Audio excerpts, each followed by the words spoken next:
নমস্কার বন্ধুরা, আহারে বাহার রান্নাঘরের আরো একটা নতুন পর্বে আপনাদের সবাইকে স্বাগত। আজকে আমি ওলকপির দারুণ টেস্টি সম্পূর্ণ নিরামিষ একটা সহজ রেসিপি আপনাদের সাথে শেয়ার করব। এইভাবে ওলকপি রান্না করলে যারা ওলকপি দেখলেই নাক সিটকায়, একেবারেই খেতে পছন্দ করে না, তারাও যদি একবার খায় বারবার খেতে চাইবে। গরম ভাত, রুটি, লুচি, পরোটা সবকিছুর সাথে খেতে ভীষণ ভালো লাগবে। যাকেই খাওয়াবেন সে একবার খেলে বারবার খেতে চাইবে। আর রান্না করাও একেবারে সহজ। তো চলুন আর দেরি না করে রেসিপিটা দেখে নেওয়া যাক।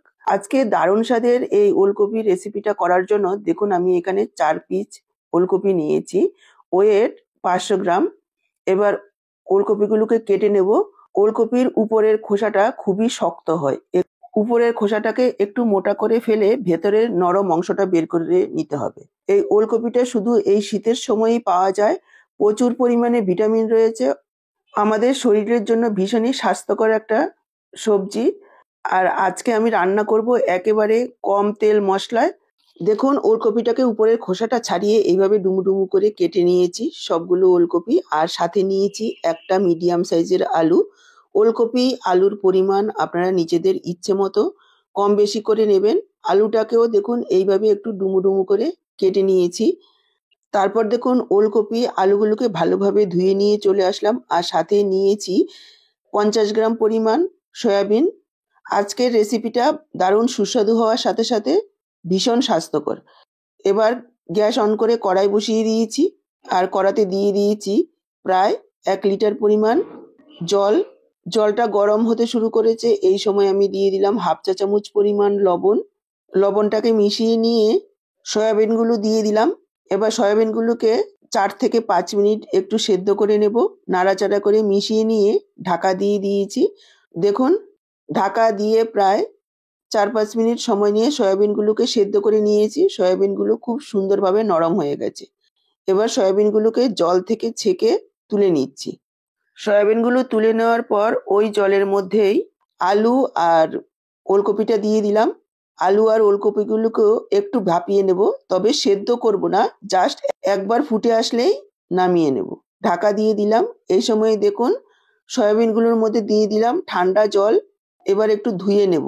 এইভাবে ধুয়ে নিলে সয়াবিনের একটা নিজস্ব গন্ধ রয়েছে, সেটাও থাকবে না। আর জলটা আমরা এইভাবে চিপড়ে তুলবো যতটা সম্ভব। সয়াবিনের থেকে যখন জলটা পুরোপুরি বেরিয়ে যাবে, তারপর যখন আমরা রান্না করব, মশলার ঝোলটা টানবে, এতে করে সয়াবিনগুলো খেতে ভালো লাগবে আর একেবারেই ফিকে লাগবে না। সয়াবিনগুলোকে একটা প্লেটে তুলে নিয়েছি, একটু ম্যারিনেট করে নেব। তার জন্য দেখুন দিয়ে দিয়েছি পরিমাণ মতো লবণ। মনে রাখতে হবে আমরা সেদ্ধ করার সময় একটু লবণ দিয়েছিলাম।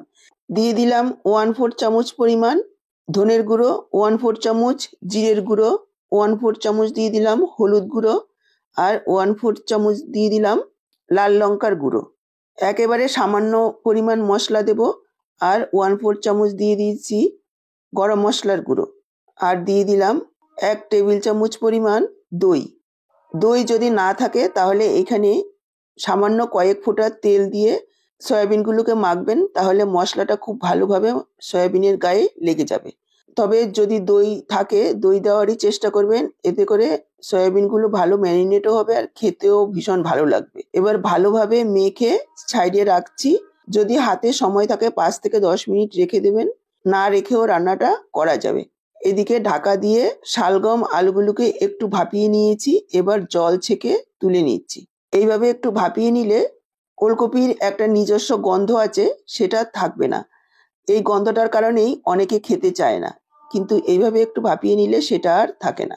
এবার অনেকেই প্রশ্ন করতে পারেন এভাবে ভাপিয়ে নিলে তো আসল পুষ্টিগুণটাই চলে যাবে। এভাবে ভাপিয়ে নেওয়ার পরও যে পুষ্টিগুণটা থাকবে সেটাই অনেক।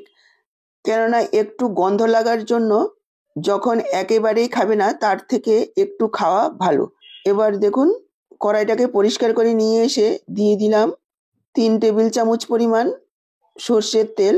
তেলের পরিমাণটা আপনারা নিজেদের ইচ্ছে অনুযায়ী কম বেশি করে নেবেন। আমি এখানে সর্ষের তেল দিয়ে করছি, আপনারা চাইলে এটা সাদা তেল দিয়েও করতে পারেন।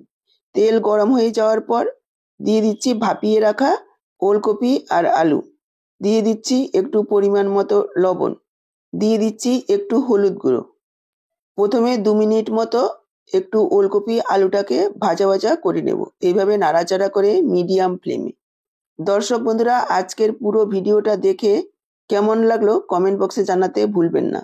আর আপনারা কে কোনখান থেকে দেখছেন সেটাও জানাতে পারেন, যাতে আপনাদের সবাইকে ধন্যবাদ জানাতে পারি। দেখুন, প্রায় 1.5 থেকে 2 মিনিট নাড়াচাড়া করে নেওয়ার পর এখানে আমি যোগ করে দিলাম ম্যারিনেট করা সয়াবিনগুলো। এই সময় গ্যাসের ফ্লেমটাকে মিডিয়ামে রাখতে হবে। তারপর সয়াবিনগুলোকেও এইভাবে একটু ফুলকপি আলুর সাথে কষিয়ে নিতে হবে। দেখুন, সয়াবিনগুলো দেওয়ার পর আরও 2-3 মিনিট সবকিছু একসঙ্গে কষিয়ে নিয়েছি। এবার আমি সয়াবিন, আলু, ওলকপি তুলে রাখছি। শীতের এই টাটকা সবজিতে খুব বেশি একটা তেল মশলার প্রয়োজন পড়ে না। কম তেল মশলায়ও যদি সবজি টাটকা ফ্রেশ হয়, খেতে কিন্তু ভীষণই ভালো লাগে। খুব বেশি মশলা ব্যবহার করে আসল যে সবজির টেস্ট সেটা নষ্ট না করাই ভালো। এবার দেখুন, সয়াবিন ওলকপিগুলোকে তুলে নিয়ে কড়াতে আমি আরও একটু তেল দিয়ে দিলাম। ফোড়নে দিয়ে দিচ্ছি 1/2 চা চামচ গোটা জিরে, একটা তেজপাতা টুকরো করে দিয়েছি, আর দিয়ে দিচ্ছি 1/4 চামচ হিং। এই সময় গ্যাসের ফ্লেমটাকে একেবারে লোতে রাখবেন, তা না হলে কিন্তু হিংটা পুড়ে যাবে। হিং দিলে নিরামিষ তরকারিতে একেবারে পেঁয়াজ রসুনের টেস্ট আসে, কিন্তু যদি হিং পুড়ে যায় তাহলে কিন্তু স্বাদ একেবারেই নষ্ট হয়ে যাবে। 10 থেকে 15 সেকেন্ড একটু নাড়াচাড়া করে ভেজে নেব। তারপর আমি যোগ করে দিলাম আদা আর কাঁচা লঙ্কার পেস্ট। এখানে ছোট এক টুকরো আদা আর একটা কাঁচা লঙ্কা পেস্ট করে দিয়েছি।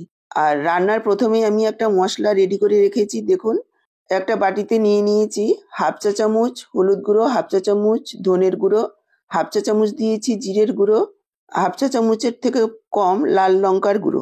ঝালটা আপনারা নিজেদের পরিমাণ বুঝে দেবেন। নিরামিষ যে কোনো তরকারিতে খুব বেশি একটা ঝাল ভালো লাগবে না। এবার একটু জল দিয়ে মশলাটাকে ভিজিয়ে রেখেছি যাতে মশলাটা ফুলে যায়। সেই মশলাটাই আমি দিয়ে দিচ্ছি। এবার মশলাটাকে একটু মিশিয়ে নিয়ে দিয়ে দিচ্ছি স্বাদ অনুযায়ী লবণ। এবার পুরো মশলাটাকে 1.5 থেকে 2 মিনিট সময় নিয়ে একটু কষিয়ে নেব, যাতে করে মশলার কাঁচা গন্ধ একেবারেই না থাকে আর মশলার তেল ছেড়ে আসে। তারপর আমি এখানে যোগ করে দিলাম মটরশুঁটি 2 মুঠো মতো। এখন শীতের টাটকা মটরশুঁটি দিলে খেতে ভীষণই ভালো লাগবে। মটরশুঁটিটাকেও একটু নাড়াচাড়া করে নিয়ে এখানে আমি যোগ করে দিলাম ভেজে রাখা আলু, ওলকপি আর সয়াবিন। মশলার সাথে আরও 2-3 মিনিট এভাবে একটু মিডিয়াম ফ্লেমে কষিয়ে নেব। দেখুন, আরও 2-3 মিনিট মশলার সাথে কষিয়ে নিয়েছি। এবার আমি যোগ করে দিচ্ছি জল। জলের পরিমাণ একটু বেশি পরিমাণেই দিতে হবে, এটা একটু ঝোল ঝোল থাকবে। যেহেতু সয়াবিন দেওয়া রয়েছে, ঠান্ডা হওয়ার সাথে সাথে অনেকটাই ঝোল টেনে নেবে। আর এখানে ওলকপি আলু সেদ্ধ হবে, সেই বুঝে জলটা দিতে হবে। আমি এখানে 2 কাপ পরিমাণ জল যোগ করে দিলাম। মিশিয়ে নিয়ে ঢাকা দিয়ে দেব। ঢাকা দিয়ে প্রায় 7-8 মিনিট রান্না করে নেব। এখানে সামান্য কয়েক দানা চিনি যোগ করে দিলাম, যেহেতু সম্পূর্ণ নিরামিষ একটু মিষ্টি দিলে খেতে ভালো লাগবে। যারা চিনি পছন্দ করেন না রান্নায় তারা স্কিপ করতে পারেন। এবার ঢাকা দিয়ে দিলাম।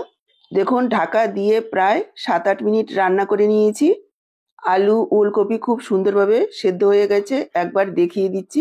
দেখুন, এভাবে সেদ্ধটা করবেন। 100% সেদ্ধ হবে, তবে গলিয়ে ফেলবেন না। যে কোনো সবজি খুব বেশি গলিয়ে ফেললে তার স্বাদ নষ্ট হয়ে যায়। এবার আমি এখানে যোগ করে দিচ্ছি একটু কাঁচা ধনেপাতা।